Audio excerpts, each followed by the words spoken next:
What's going on, guys? Today we're gonna be showing you a very important thing that every Windows user should know: how to make a file or folder undeletable in your Windows 10.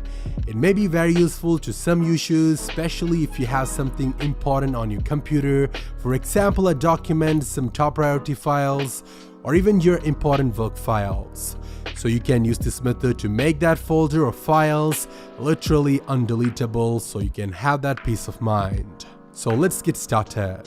First, you're gonna need to locate the file or folder on your computer. In my case, I have a sample folder created for demonstration.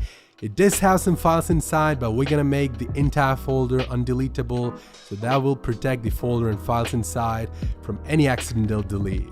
The procedures are same for both files and folders, so you can apply this trick to any kind of situations.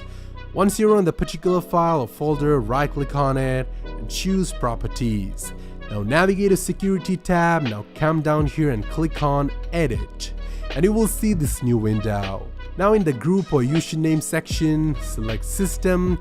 Now click on the first box, which is Full Control, which denies the permission to all things you can do to the folder or file.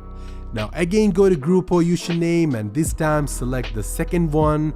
Now same as we did before, just click on Deny to Full Control, and finally you have to go to the Group and Usernames once again, and this time select the third one and deny the full control permission to that as well.